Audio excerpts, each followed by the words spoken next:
unite to protect it. You know, in recent weeks it's become clear to me I need to unite my party in this critical endeavor. I believe my record as president, my leadership in the world, my vision for America's future, all merit a second term. But nothing can come in the way of saving our democracy. That includes personal ambition. So I decided the best way forward is to pass the torch to a new generation. It's the best way to unite our nation. You know, there is a time and a place for long years of experience in public life. There's also a time and a place for new voices, fresh voices, yes, younger voices. And that time and place is now. Over the next 6 months, I'll be focused on doing my job as president. That means I'll continue to lower costs for hardworking families, grow our economy. I'll keep defending our personal freedoms and our civil rights, from the right to vote to the right to choose. I'll keep calling out hate and extremism. Make it clear there is no place in America for political violence, or any violence ever, period. I'm going to keep speaking out to protect our kids from gun violence. Our planet from climate crisis is the existential threat. I will keep fighting for my cancer moonshot, so we can end cancer as we know it, because we can do it. I'm going to call for Supreme Court reform, because this is critical to our democracy, Supreme Court reform. You know, I'll keep working to ensure America remains strong, secure, and the leader of the free world. I'm the first president in this century to report to the American people that the United States is not at war anywhere in the world. We'll keep rallying a coalition of proud nations to stop Putin from taking over Ukraine, doing more damage. We'll keep NATO stronger, and I'll make it more powerful and more united than any time in all of our history. I'll keep doing the same for our allies in the Pacific. You know, when I came to office, the conventional wisdom was that China would inevitably surpass the United States. That's not the case anymore. And I'm going to keep working to end the war in Gaza, bring home all the hostages, and bring peace and security to the Middle East and end this war. We're also working around the clock to bring home Americans being unjustly detained all around the world. You know, we've come so far since my inauguration. On that day, I told you as I stood in that winter, we stood in a winter of peril and a winter of possibilities.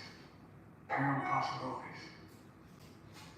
We're in the grip of the worst pandemic in the century. The worst economic crisis since the Great Depression. The worst attack on our democracy since the Civil War. We came together as Americans. We got through it. We emerged stronger, more prosperous, and more secure. Today we have the strongest economy in the world, creating nearly 16 million new jobs a record. Wages are up. Inflation continues to come down. The racial wealth gap is the lowest it's been in 20 years. We're literally rebuilding our entire nation, urban, suburban, rural, tribal communities. Manufacturing has come back to America. We're leading the world again in chips and science and innovation. We finally beat Big Pharma after all these years to lower the cost of prescription drugs for seniors. And I'm going to keep fighting to make sure we lower the cost for everyone, not just seniors. More people have health care today in America than ever before. And I signed one of the most significant laws helping millions of veterans and their families who are exposed to toxic materials. You know, most significant climate law ever in the history of the world. The first major gun safety law in 30 years. Today, the violent crime rate is at a 15-year low. We're also securing our border. Border crossings are lower today than when the previous administration left office. I've kept my commitment to appoint the first black woman to the Supreme Court of the United States of America. I also kept my commitment to have an administration that looks like America. to be a president for all Americans. That's what I've done. I ran for president 4 years ago because I believed and still do that the soul of America was at stake. The very nature of who we are was at stake. That's still the case. America's an idea. An idea stronger than any army, bigger than any ocean, more powerful than any dictator or tyrant. It's the most powerful idea in the history of the world. That idea is that we hold these truths to be self-evident. We're all created equal. Endowed by our Creator, certainly the animal rights, life, liberty, pursuit of happiness. We've never fully lived up to this sacred idea, but we've never walked away from it either. And I do not believe the American people will walk away from it now. In just a few months, the American people will choose the course of America's future. I made my choice. I made my views known. I'd like to thank our great Vice President Kamala Harris. She's experienced, she's tough, she's capable. She's been an incredible partner to me and a leader for our country. Now the choice is up to you, the American people. You make that choice. Remember the words of Benjamin Franklin hanging on my wall here in the Oval Office. Alongside the bust of Dr. King and Rosa Parks and Cesar Chavez.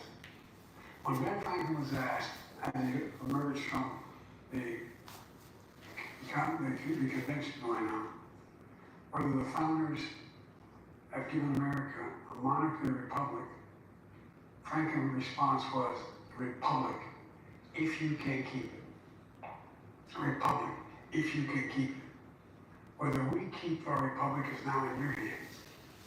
My fellow Americans, it's been the privilege of my life to serve this nation for over 50 years.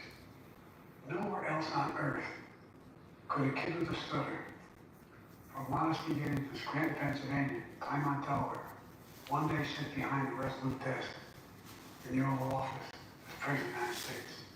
Here I am. That's what's so special about America.